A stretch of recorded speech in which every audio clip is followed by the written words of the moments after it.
Hello, I'm your host, Heather Dawson, and it's a pleasure bringing you the best of the West each week on our show. So as always, let's begin with a quick look at the top headlines throughout our beautiful state of California.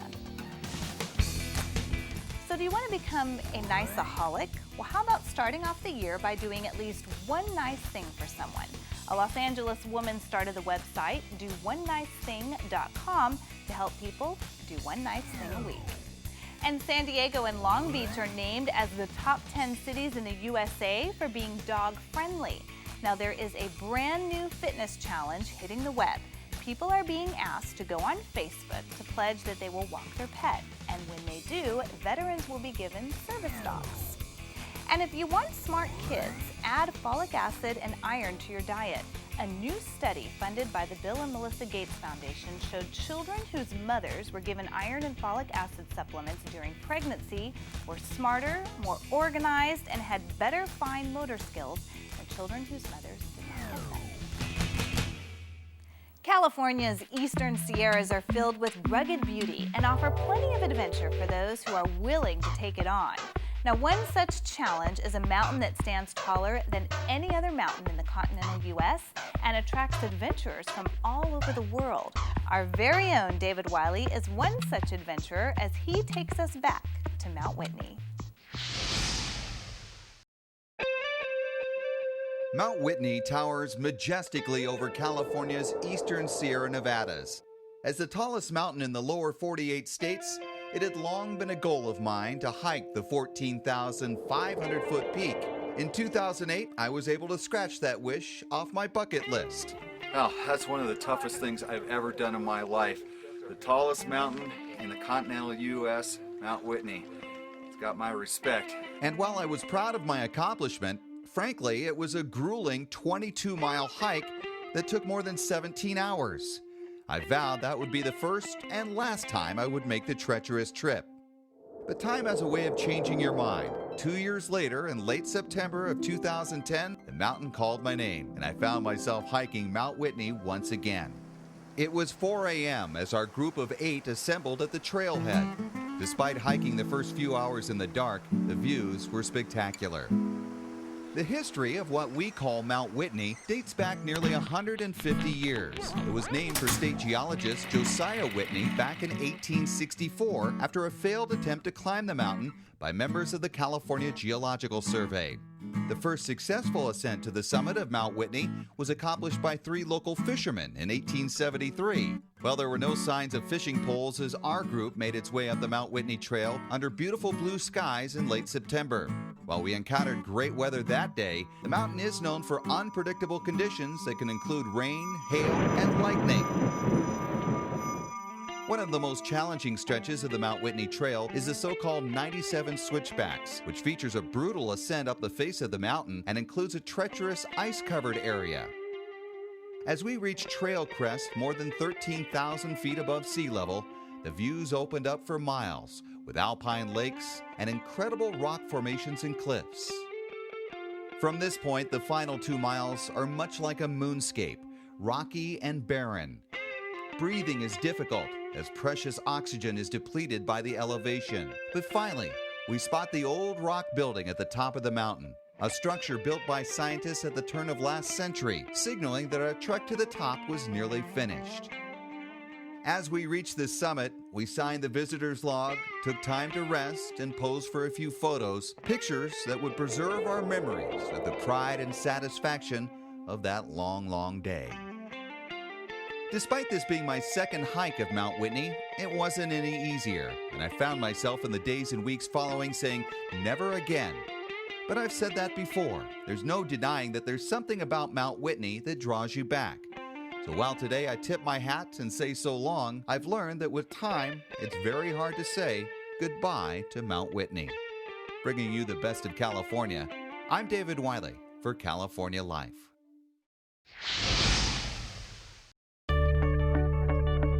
What would you do if you're sitting at your desk and you see an angry person walk in yelling uncontrollably?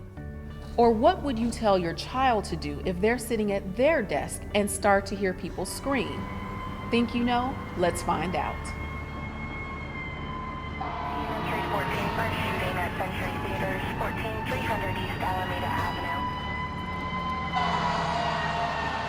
Mass shootings, bombings, and other unimaginable acts. Places and events we once considered safe, now susceptible to the most violent threats against the unsuspecting and defenseless masses. Safety measures around the world are tightening up and being rethought, and first responders are learning new methods to assist victims in these types of situations. But what happens before help arrives?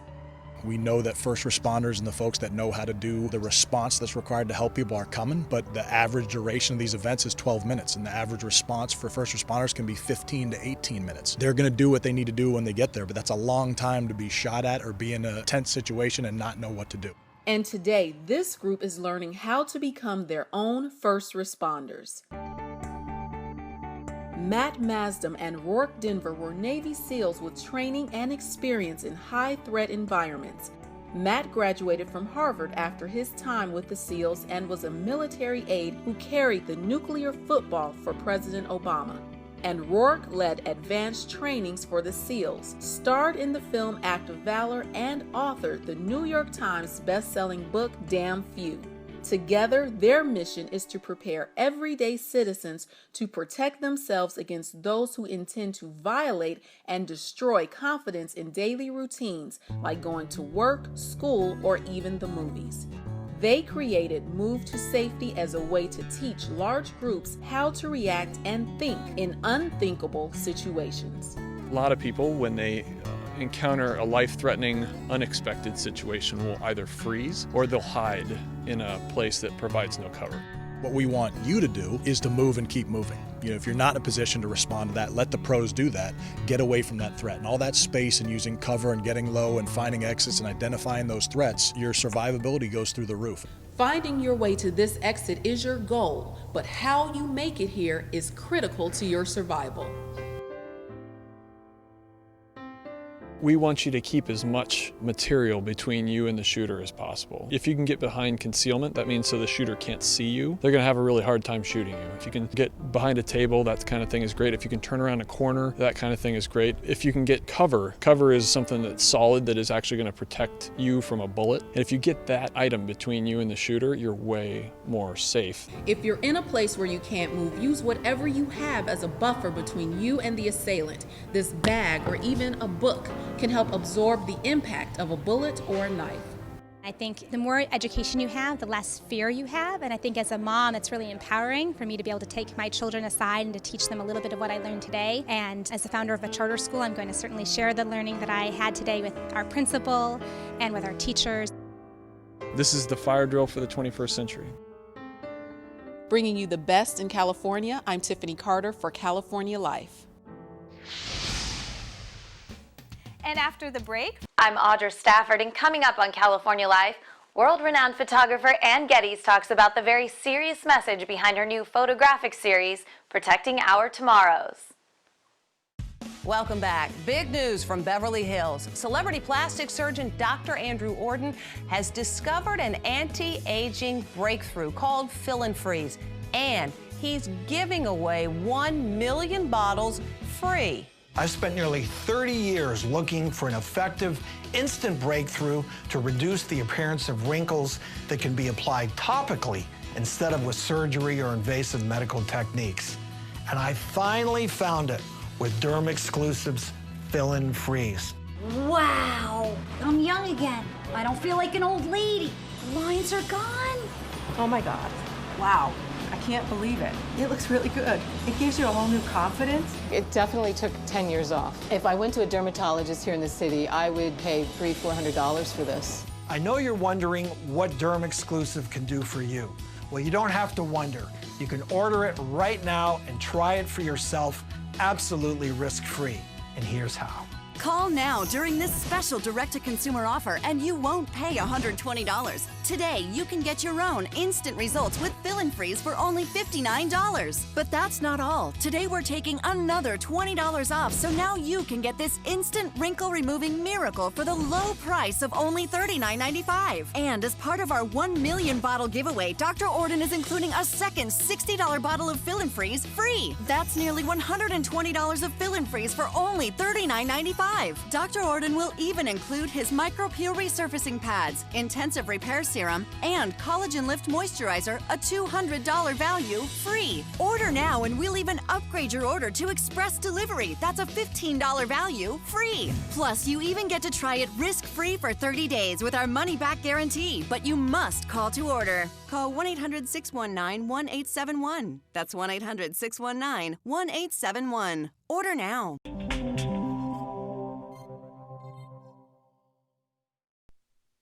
Well, it's a fact. More than 66% of Americans are overweight, and 11 million people in the U.S. have eating disorders. That is why California Life is happy to welcome Rebecca Cooper to the studio. She is the founder of Rebecca's House, an eating disorder treatment center, and the author of Diets Don't Work, which gives important steps that you can take to change poor eating behaviors. Thank you so much for joining us, Rebecca. Oh, thank you, Heather. I'm really happy to be here. And this is something that I think everyone in the world has struggled with or knows somebody that has struggled with, and everybody sets these big goals, you know, coming in, I'm going to lose weight, this is the year that I'm going to make a difference in my life. But there's so much more to changing your eating habits than just going on a diet. That actually can be part of the problem, because when you go on a diet, your metabolism starts to go down, and then when you start eating just normally, well, you start gaining weight. So you keep doing that time after time, and after a while, it's like it's compounded. I was looking at your book, Diets, they don't work. Right. And I think most people have tried and probably can say. Time and time again. Yes. So what does work? You need to be aware. There's so many people who are not even aware of what's going on within their own body and their mind, emotions, and soul. They are totally disconnected from their appetite. They don't know when they're hungry or when they're full. A lot of people are very afraid of going inside because we use food and the thoughts of food, weight, diets, and body image as a way of stuffing down our feelings. So if we've got all those feelings stuffed, and we're trying to get in touch with our appetite, guess what? It's inside too. So there has to be a way of working through some of those core issues so that you can start internalizing some healthy eating goals and taking really good care of yourself. Tell me a little bit about what you do. Okay. We have a treatment center. Within the treatment center, we have different groups. We have different professionals and therapists and dietitians and medical doctors and psychologists. So we have a whole group of people. What's really neat about Rebecca's House is that for the therapists, I have tried as much as I can to have people who actually have years of recovery from an eating disorder themselves, because most people, even therapists, don't know how to treat eating disorders. I went to one of the best universities in this country, okay, and I had one day talking about eating disorders. Now, to think that I could go out there and start working with other people with one day of training, it's impossible. Like, I'm a certified eating disorder specialist. You need to have people who really understand eating disorders. And it seems that if they know that you have recovered and are away from that now, there's a bond. They're able to talk about what's really going on inside. And there's also a lot of hope, because if you can do it, I can do it. Rebecca's House, it's donations, right? It's a nonprofit. We just started Rebecca's House Eating Disorder Foundation, where we are going to be supplying partial scholarships for people to get the help they need. And why did you do this? Why did I do this? Because, well, one, my mother died of obesity. That's actually what they put on her death certificate. And I myself am 23 years away from the eating disorder, so I get it. I'm just so thankful that we found you and that we can highlight you, Rebecca's House. And for more information, you can go to your website. Yes. And of course, anyone that wants to make a donation to the new wonderful. foundation. Yes. And I wish you the best of luck. And thank you so much for contributing so much to society. Thank you, Heather. Thank you. I'm Audra Stafford, and coming up on California Life, world-renowned photographer Ann Geddes talks about the very serious message behind her new photographic series, Protecting Our Tomorrows. Here at the Obagi Skin Health Institute in Beverly Hills, Dr. Zain Obagi leads the way to achieving remarkable results for skin of every age and type.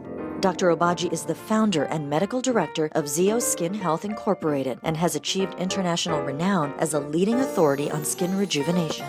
For more than 35 years, Dr. Obagi has defined and continues to advance skin health. Learn more about Zeo Skin Health and Zeo Medical Products at zeoskinhealth.com. Want a more attractive smile? Discover Smile Simplicity Veneers. Porcelain veneer shields that transform your smile. Without pain, without needles, and without removing any of your sensitive tooth structure. Whiten, reshape, and straighten your smile painlessly. I would definitely recommend Smile Simplicity to everyone. For free information about Smile Simplicity, call 1-888-543-1143 or visit smilesimplicity.com. Hi, this is Steven Tyler, and I love California Life.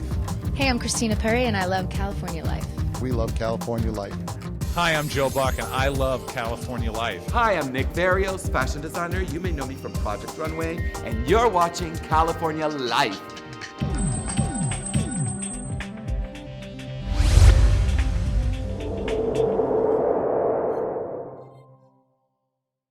Founded by Jacques Lubin and his partners in 1990, Inkplan USA has helped thousands of entrepreneurs to form legal entities throughout the world. Our clients have also made productive use of the various services that we offer: initial company registrations, bank consulting, virtual office services, and more. Inkplan's clientele continues to grow primarily from customer referrals. We are affiliated with Corporate Holding Services, a highly respected Delaware firm that advises large U.S.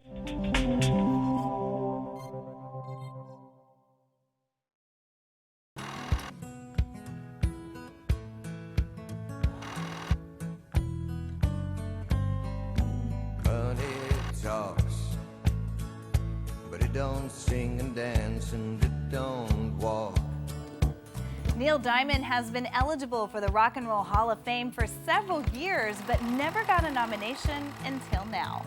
Diamond made the 2011 class list along with the Alice Cooper Band and Tom Waits.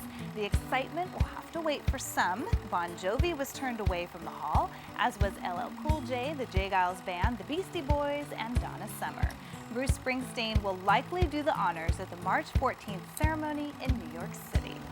Well, Willie Nelson's On the Road Again grabbed the top spot in the list of favorite road trip songs, according to a new study.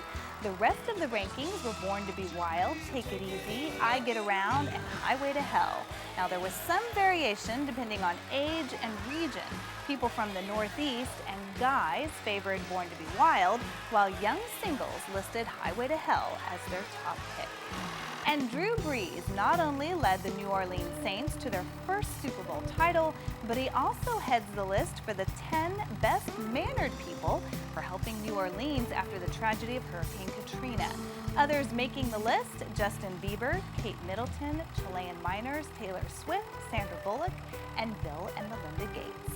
Well, it's just a matter of time when your TV and computer become one. But it's not time yet. According to the 4 major networks, Google's drive to bring the internet to living room TVs is being threatened by the failure to obtain popular shows such as Glee. The 4 major networks are blocking Google TV viewers from watching shows on the web out of fear they'll lose money from advertisers.